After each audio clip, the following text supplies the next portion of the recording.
안디옥 교회에 불어닥쳤던 그 위기의 바람, 하나님의 은혜로 잔잔해졌습니다. 잘 극복이 되어졌고요. 오히려 그걸 통해서 교회가 다시 평온함을 또 더 부흥을 구가하는 은혜를 얻게 됐죠.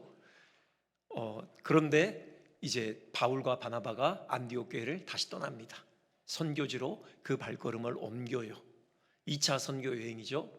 사도행전에 기록된 바울의 여정을 보면은 3차 선교 여행을 마쳤고요. 그 다음에 주 예수의 몸으로 로마로 향하죠. 로마에 도착하고 이렇게 사도행전이 마무리가 되는데요. 지금 2차 전도 여행이 시작되는 그 순간입니다. 근데 순탄치가 않아요. 바울과 바나바가 다투죠. 그리고는 갈라섭니다. 좀 충격적이죠. 이 대목을 우리 좀 구체적으로 생각을 해보겠습니다. 성경에는요, 기록된 그 한 단어, 한 글자라도요 허투루 기록된 게 없습니다. 분명히 그 안에는 의미가 담겨 있고요, 그걸 통해서 우리에게 중요한 교훈을 안겨주고 있는 거죠. 분명히 바나바와 바울이 다툰, 그래서 갈라지고 만 이 사건도 기록하신 이유가 있을 것이고요. 우리 한번 그 이유에 초점을 맞춰 보겠습니다. 우리가 어떤 교훈을 얻어야 되는지요. 먼저 생각할 것은 이 대목을 보면서 우리가 다시금 확인하게 되는 사실이 있습니다. 우리의 삶의 기준, 우리가 궁극적으로 추구해야 될 삶의 방향, 그건요 단지 세속적인 성공이나 안락함이 아니라는 것입니다. 하나님께서 우리를 부르신 그 부르심이라는 거죠. 하나님이 우리를 부르신 그 부르심을 쫓아 살아가는 삶, 이것이 우리 그리스도인에게 주어진 진정으로 복된 삶이다. 우리는 이 사실을 다시금 여기서 확인하게 되어져요. 안디옥 교회에 불어닥친 위기의 바람이 잔잔해졌다고 말씀드렸습니다. 그리고 그것으로 인해서 다시 평온함이 찾아왔고요, 또 오히려 그것을 토대로 의해서 안디옥 교회가 더 부흥하게 됐어요. 여러분, 그 구원관을 흔들었는데 교회 회의를 통해서 바른 구원관이 정립이 됐습니다. 오직 예수님 믿음으로 구원을 받는다는 거죠. 이방인과 유대인 간에 전혀 차별이 없다는 것입니다. 이 바탕 위에 안디옥 교회는 더 든든하게 세워져요. 부흥합니다. 여기요 35절 보면 이런 대목이 있어요.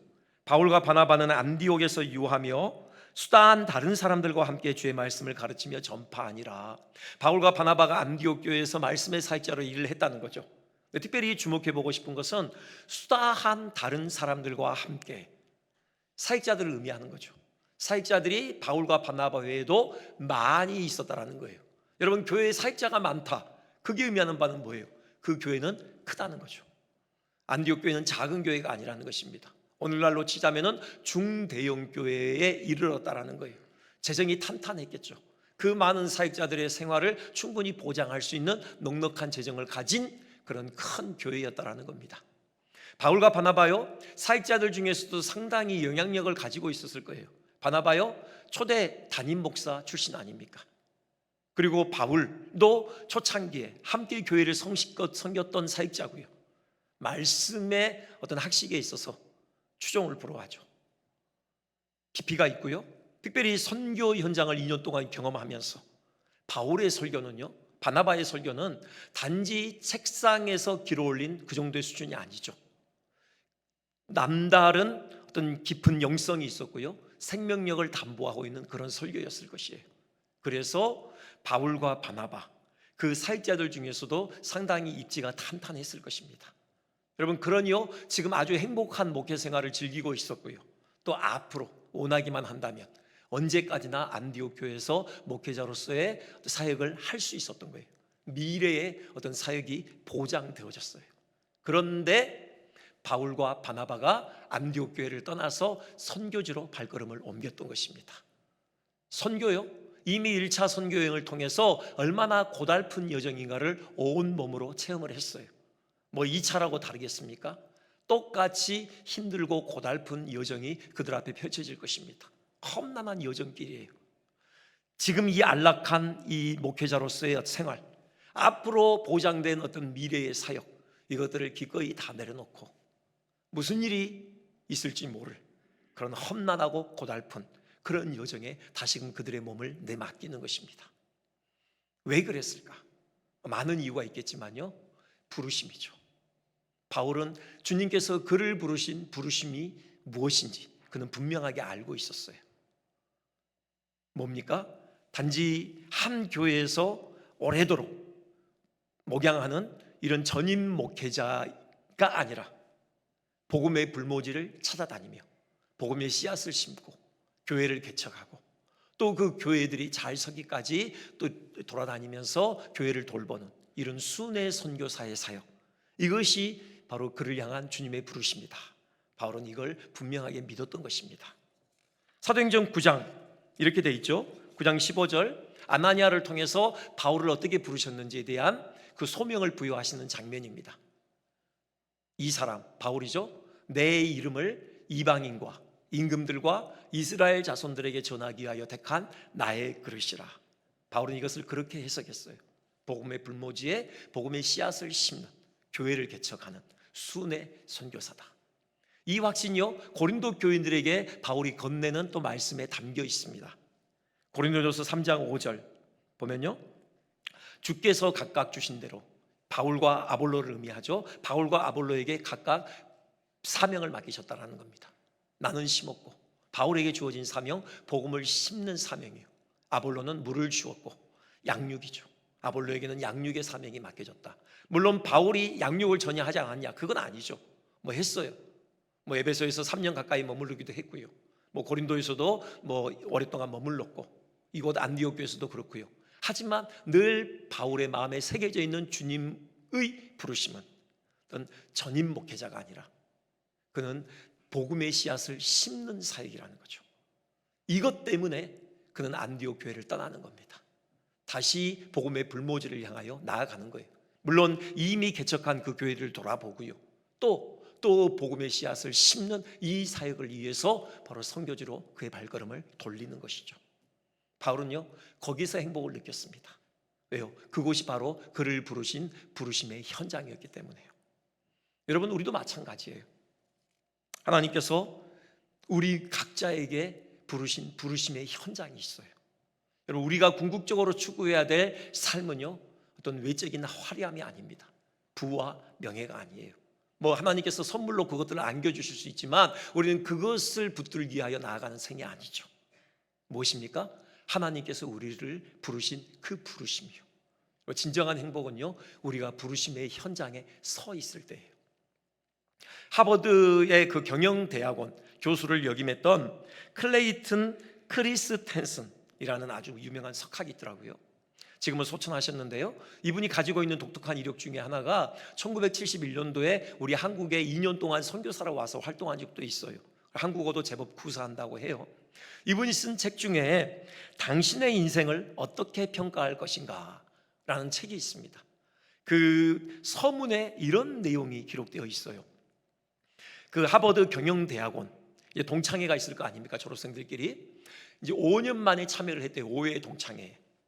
역시나 그 하버드 경영대학원 졸업생들답게 참여한 대부분의 동창생들의 마음에 자부심이 있었다는 거죠. 우리는 특별한 사람들이야 라는 그런 자부심이 느껴졌더래요. 뭐 그도 그럴 것이, 뭐 동창생들 중에요, 맥켄지, 뭐 골드만삭스, 이런 유수한 어떤 기업들에서 고속 승진을 거듭하고 있는, 소위 사회적으로 잘 나가는 그런 동창생들이 많이 참여한 것입니다. 부러움의 눈으로 그들을 바라봤대요. 저들은 매일매일이 얼마나 행복할까, 그렇게 생각하면서요. 그리고 이제 5년이 지나요.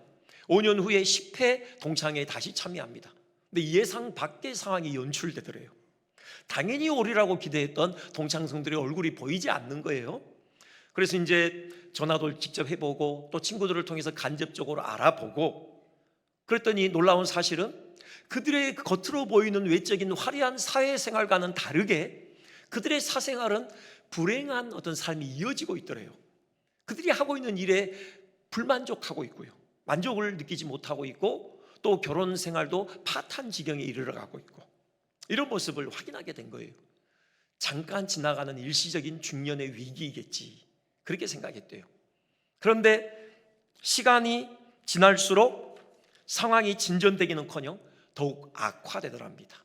25회 동창회에 참여하고 또 30회의 동창회에 참여했을 때 분명하게 확인하게 되는 것은요, 그들의 삶은 나아지지가 않아요. 점점점 악화 일로로 치닫다, 그걸 확인하게 된 겁니다. 뭐 삶에 대한 불만족은 더 커져갔고요, 결혼과 이혼을 수차례 반복하고 자녀들로부터는 존경을 잃어버리고 이런저런 스캔들에 휘말려 감옥에 가기도 하고 불행한 인생을 살고 있더라는 거죠. 물론 모든 졸업생이 다 그렇다는 것은 아니고 일부가 그렇다는 겁니다. 그런데 흥미로운 것은 이런 현상은 하버드 경영대학원 졸업생들만이 아니라 이 교수가 학부는 옥스퍼드 대학교를 나왔는데 옥스퍼드 대학교에 특별히 로즈 장학생이라고요, 그 영국 외에 미국이나 이런 영어권에서 독일도 아무튼 외국에서 이제 이 스칼라십을 가지고 그 학교를 이제 졸업한 그런 학생들, 그 동창회에 갔더니요 똑같은 현상을 발견하게 되더라는 거예요. 그러면서 이렇게 근본적인 질문을 독자들에게 던지는 겁니다. 당신의 인생을 어떻게 평가할 것입니까? 여러분, 인생의 궁극적인 가치는요 그가 획득한 부와 명예와 같은 세속적인 성공에 의해 결정되는 것이 아닙니다. 진짜 인생의 가치는 그의 부르심에 의해 결정돼요. 그가 얼마나 그를 향한 주님의 부르심에 합치한 생을 살아왔는가, 하나님의 부르심을 쫓아 살기 위해 예를 쓴 인생이야말로 참으로 가치 있는 인생으로 최종적인 평가가 이루어지는 거죠. 최종적인 평가뿐만이 아니에요. 그렇게 부르심을 따라 걸어가는 삶의 여정에서 우리는 참 행복을 구가하게 되는 것입니다. 이런 이야기가 있어요. 동물원에서요 엄마 낙타와 아기 낙타가 이게 대화를 나눕니다. 그 대화를 들어보니 이런 거예요. 아기 낙타가 엄마 낙타에게 질문을 합니다. 엄마, 나는 왜 이 큰 발톱이 3개나 있어요? 엄마 낙타가 이렇게 답해요. 그건 사막을 걸을 때 모래에 빠지지 않기 위해서지. 다시 아기 낙타가 질문해요. 엄마, 그러면 내 기다란 눈썹은 왜 있는 거예요? 그건 사막을 걸을 때 모래바람에서 눈을 보호하기 위해서 있는 거란다. 한 번 더 질문합니다. 아기 낙타가. 엄마, 그럼 내 등에 있는 이 큰 혹은 왜 있는 거죠? 엄마 낙타 이렇게 답해요. 그건 긴 사막을 여행할 때 취해야 될 영양분을 저장하기 위해서란다. 잠깐 생각에 잠기더니 아기 낙타가 엄마 낙타에게 이렇게 묻습니다. 엄마, 그런데 우리는 지금 동물원에서 뭐 하고 있는 거예요? 여러분, 낙타가 동물원에 있으면 편할 것 같죠? 몇 끼니마다 먹을 거 제때제때 공급해 주잖아요. 모래 바람을 맞서야 되는 그런 고달픔, 이런 거 없어요. 그런데 정말 낙타가 동물원에 있으면 행복할까요? 아니면은 거센 모래바람을 맞으며 눈이 따갑고 또 굶주림과 갈증으로 고통하더라도 사막을 종횡무진 누비는 것이 더 행복할까요? 동물원이겠습니까? 사막이겠습니까? 물어보진 않았지만 여러분, 사막이지 않겠습니까? 우리도 마찬가지죠. 여러분, 그냥 편안하고 안락한 것, 여러분, 세상으로 볼 때 외적으로 화려하고 이것이 진정한 행복의 조건이 아니에요. 우리는 그럴 수 없는 존재들입니다. 우리는 거기서 참된 행복을 구할 수 없는 존재예요. 어디서? 주님이 우리를 부르신 그 부르심의 현장에서요. 주님이 우리를 부르신 그 부르심의 현장에 우리가 서 있을 때 거기서 우리는 진정한 행복을 누려요. 진정한 기쁨을 구가하는 것입니다. 더디더라도 우리의 방향이 주님이 우리를 부르신 그 부르심의 방향을 향하여 한 걸음 한 걸음을 뗄 때 우리는 그 발걸음에서 참된 기쁨을 만끽하게 되는 것입니다. 우리의 모두의 삶이 부르심의 현장에서 주님 주시는 그 풍성한 복을 누리는 삶이기를 주님의 이름으로 축원드립니다. 두 번째요, 이제 다시 선교지로 떠나기에 앞서서 예상치 못한 문제가 발생했다고 했죠. 바울과 바나바, 이 둘 간에 의견 대립이 생겨난 거죠. 그 이슈는 뭐였습니까? 마가의 동행 문제죠. 마가로 하여금 이 선교 여행에 동행하게 할 거냐 말 거냐. 바나바가 제안해요. 마가 데리고 갑시다. 근데 바울은 완강하게 거절을 하죠. 근데 참 궁금해요. 마가가 선교 여행에 동행하는 것, 이게 그토록 중요한 문제인가? 이것 때문에 심히 다투고 서로 갈라질 정도로 그렇게 심각한 문제인가? 라는 그런 생각을 하게 되어져요.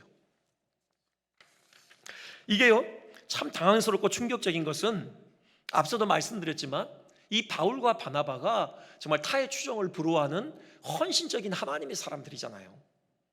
그 부르심을 좇아서 안락함과 미래의 삶을 다 내려놓고 그 험난한 여정으로 자기 몸을 내던졌던 이런 헌신적인 하나님의 사람들이에요. 그런데 지금 이 마가 문제 가지고 다퉈서 갈라졌다? 그거보다 더 기막힌 것은요, 이 둘의 관계예요. 이들은 정말 막역한, 정말 둘도 없이 가까운 신앙의 동지들이었어요. 안디옥 교회를 섬길 때부터 이들은 마음이 하나가 됐고요, 특별히 그 2년간의 그 선교 여행 기간 동안에 이들은 동고동락했습니다. 밤빌리아 보가에서 마가가 그 여정이 고달프다고 집으로 도망쳐 버리잖아요. 이들 둘만 남게 됐어요.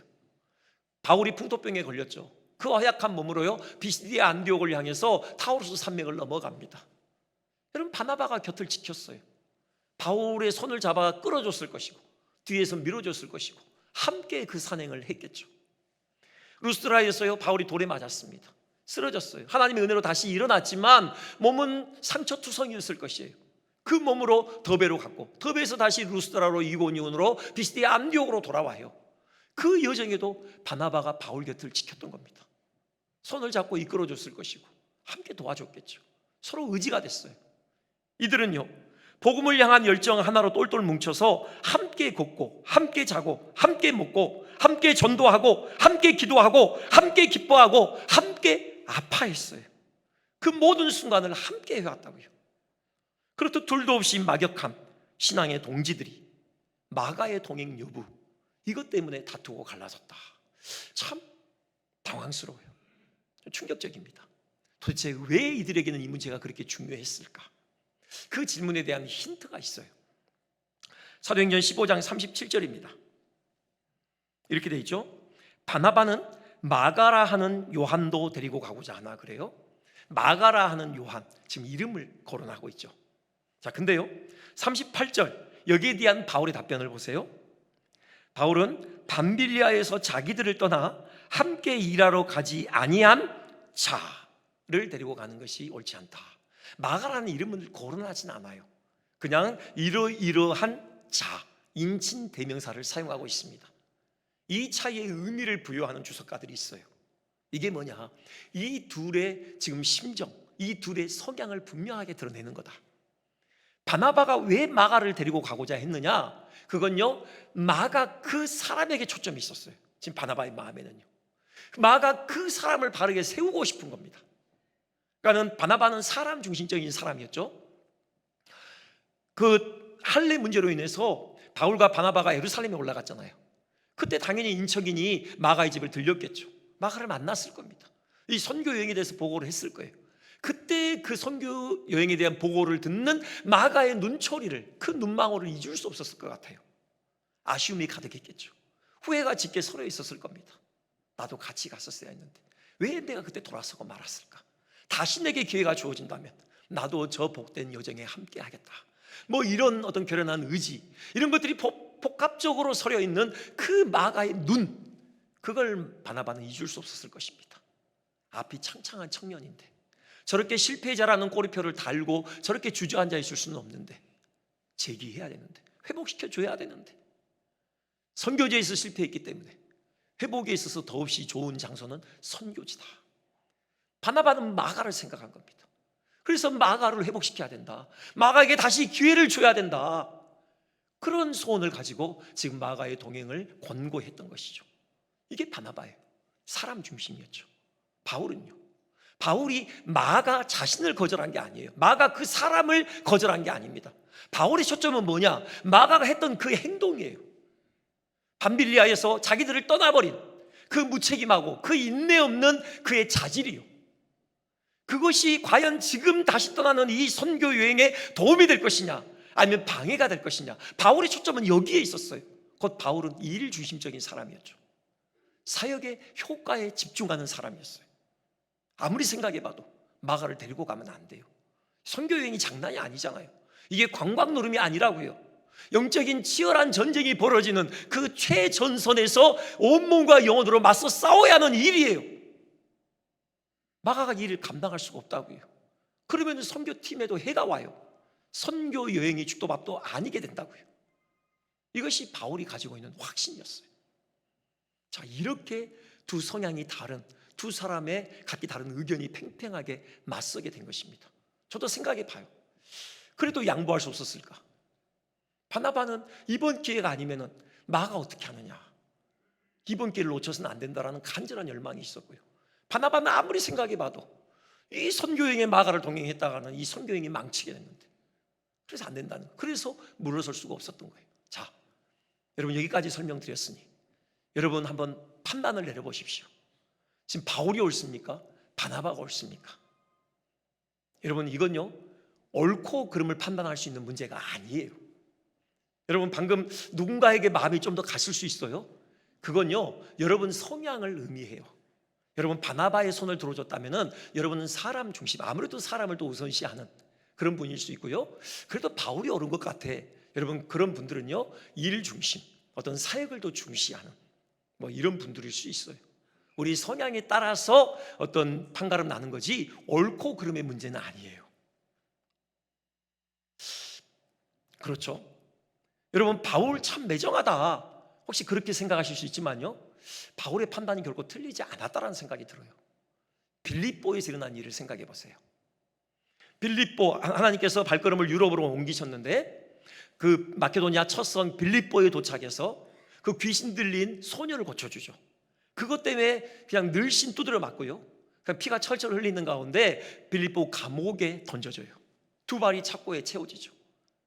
그 힘든 가운데 그 밤에 바울과 실라가 뭘 했습니까? 잘 아시죠? 하나님을 찬송했죠. 그게 사도행전 16장 25절이요. 기도하고 하나님을 찬송했다고 해요. 여러분 만약에 지금 그 자리에 실라가 아니라 바나바와 마가가 있었다고 생각을 해보세요. 그러면 바나바야 문제가 없겠죠. 근데 마가는 과연 그 상황을 버텨낼 수 있었을까? 아마 불만이 터져 나왔을 것 같아요. 또 이런 일이 벌어지네 하면서 불만과 원망으로 그 밤을 지새웠을 거라고요. 여러분 그 선교팀의 사기를 크게 꺾어놓는다고요. 이런 일이 벌어질 게 뻔했다고 바울이 볼 때는요. 그래서 안 된다고 했던 거예요. 다시 말씀드리지만 이건 옳고 그름의 문제가 아니에요. 물론 그래도 하나가 됐으면 좋겠죠. 근데 우리가 꼭 봐야 될 대목이 있습니다. 히브리서 10장 24절이에요. 히브리서 10장 24절 거기 보면요 서로 돌아보아 사랑과 선행을 격려하며, 지금 이렇게 번역이 되어 있는데요, 이 격려함에 해당하는 헬라어 그게 파록시스모스라고 하는데요, 그게 아까 다투어 그것과 똑같은 헬라어예요. 단 두 번 쓰입니다. 사도행전에 다투어 거기에 한 번 이 헬라어가 쓰이고 있고요, 히브리서에 격려하며 이렇게 번역되며 한 번 더 쓰여요. 똑같은 단어예요. 그래서 이것에 착안해서 그 100주년 기념교 원로 목사님 이재철 목사님은 이렇게 해석을 했습니다. 바울과 바나바가 다툰 건 맞다. 서로 헤어진 건 맞다. 근데 이들이 헤어질 때 다시는 안 볼 것처럼 마음의 원망 가득 그렇게 헤어진 게 아니라는 겁니다. 이들이 서로 격려하며 헤어졌다는 거예요. 도무지 함께 할 수는 없지만 서로의 생각이 달라서, 하지만 상대가 틀렸다 이렇게 생각하지 않아요. 나는 옳고 너는 틀렸어, 나는 선이고 너는 악이야, 이렇게 정죄한 게 아니고요, 그래 하나님께서 너의 그 생각과 너의 그 의견을 통해서 너의 가는 길에 분명히 함께 하실 거야. 나는 이렇게 가겠다. 서로를 축복해주고 격려해주고 지지해주면서 그렇게 헤어졌다라는 그런 의미로 얼마든지 우리가 받아들일 수 있어요. 그렇게 생각해 볼 수 있는 근거 구절들이 있죠. 여기요 사도행전 15장 40절 보세요. 이렇게 되어 있습니다. 바울은 신라를 택한 후에 형제들에게 주의 은혜에 부탁함을 받고 떠나. 여기 형제들은요 안디옥 교회 교인들이에요. 이들은 조마조마한 그런 가슴을 부여잡고 이 싸움을 지켜봤을 거예요. 바울과 바나바가 싸우고 있거든요. 이게 어떻게 될 것인가 심히 염려하면서. 그런데 이들이 어떻게 해요? 바울과 신라의 선교팀을 축복하며 주의 은혜에 부탁하며 떠나보내요. 첫 번째 선교행도 그렇게 했잖아요, 바울과 바나바를.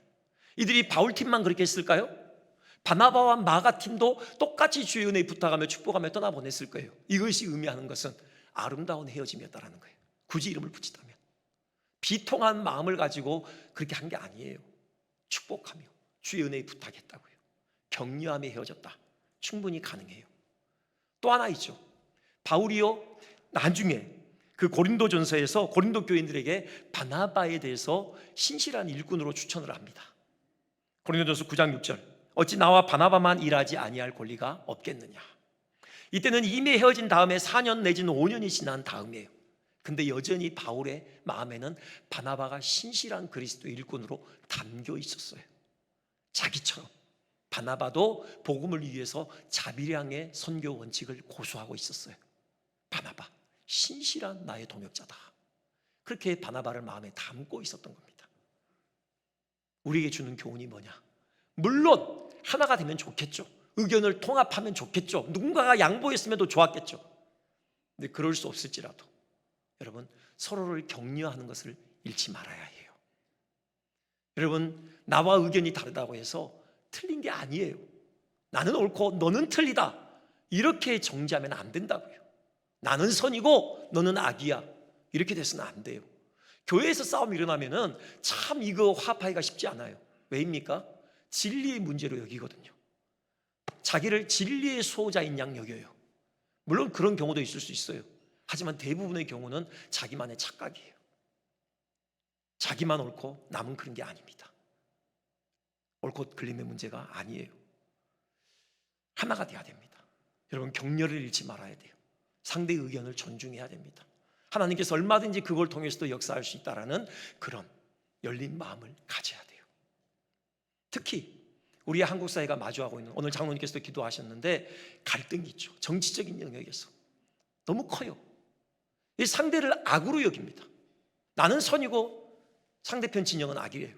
나는 옳고 상대편 진영은 무조건 틀렸답니다. 여러분, 그러니 대화 상대로 인정할 수가 없는 거예요. 안타까운 현실을 마주하고 있습니다. 우리만큼은 그러지 않았으면 좋겠습니다. 우리만큼은 그러지 않았으면 좋겠습니다. 여러분, 옳은 건요, 옳고 그름을 판단하는 유일한 기준은 하나님의 말씀이에요. 여러분, 어떤 상대당의 그 진영 논리, 우리 당의 진영 논리가 아니라고요. 오직 하나님의 말씀만이 궁극적으로 옳고 그름의 그 유일한 판단 기준이에요. 이걸 우리 분명히 했으면 좋겠습니다. 내가 서 있는 그 진영에 상대편이 있다고 해서 악이 아니에요. 무조건 그런 게 아닙니다. 이제 우리가 총선을 앞두고 있는데요, 여러분, 진영을 떠나서요, 누가 정말 성경적인 가치관에 합치한 사람인지를 봤으면 좋겠습니다. 그에게 그 권한이 맡겨질 때 얼마나 우리나라를 성경적인 가치관에 합치하게 이 사회 질서를 세워갈 수 있는지, 여러분, 그 부분에 우리가 포커스를 두고 우리가 이번 총선에 임했으면 좋겠고요, 그런 일꾼들이 뽑히도록 우리 함께 기도했으면 좋겠습니다. 마지막 한 가지만 더 살펴보겠습니다. 선을 이루시는 하나님의 지혜, 우리는 여기서 더없이 분명하게 발견하게 돼요. 이유야 어찌되었든 결별 그 자체는 인간의 연약함에서 기인하는 건 맞습니다. 하지만 이후에 진행되는 선교의 여정을 보면요, 역시 하나님은 하나님이셔요. 인간의 연약함 때문에 하나님의 일이 좌절되는 건 하나님 결코 허용하지 않으셔요. 하나님은 하나님의 일을 여전히 해가십니다. 오히려 인간의 연약함을 도구 삼아 하나님의 선을 이루시는 그런 역사를 일으키셔요. 갈라졌죠? 두 팀이 됐습니다. 바울과 실라, 하나님께서 이들의 발걸음을 유럽으로 향하게 하셔요. 2차 선교 여행의 특징은요, 유럽 선교의 문이 열렸다라는 겁니다. 유럽으로 이제 향하게 됐고요, 그래서 바울의 마음에 심겨진 비전이 있어요. 로마 제국의 중심부, 로마로 가야 되겠다. 복음 들고 로마 제국의 중심부를 공략해야 되겠다. 이런 비전이 바울의 마음에 새겨지게 됩니다. 이 유럽 이 선교의 문이 활짝 열렸는데요, 여러분, 여기서 중요한 건요, 이 유럽 선교를 위해서 이 로마 제국의 중심부를 향하여 복음 들고 진격하는 데 있어서는요, 바나바보다는 실라가 더 유리한 지점을 가지고 있어요. 실라, 하나님의 선지자입니다. 바나바 못지않은 탁월한 실력을 가지고 있는 하나님의 사람이에요. 그리고요, 헬라어에 있어서 아주 능숙했던 사람이에요. 베드로가 베드로전서 쓸 때요, 헬라어로 누가 대피를 했잖아요. 그게 바로 실라예요. 그리고 진짜 유리한 지점이 하나 있는데, 실라도 바울과 같이 로마 시민권을 가지고 있었어요. 로마 사람인 우리 그러거든요. 바울뿐만이 아니라 신라도 로마 시민권을 가지고 있었어요. 중요하죠, 이거요. 왜요? 이 로마 제국을 향하여 나아가는 데 있어서 로마 시민권은요, 이렇게 통행권이잖아요. 자유이용권이에요. 어디든지 통행할 수 있는 그런 권한이 부여된 정말 중요한 증서죠. 하나님의 지혜가 담겨 있는 겁니다. 바나바 대신 바울 곁에 신라를 세우신 거예요. 그래서 유럽 선교의 문이 더 활짝 열리도록 하나님께서 역사하신 것이죠. 바나바 팀은요? 그럼 바나바 팀은 이제 이름이 사라졌으니까 실패한 겁니까? 하나님이 관심을 두지 않은 겁니까?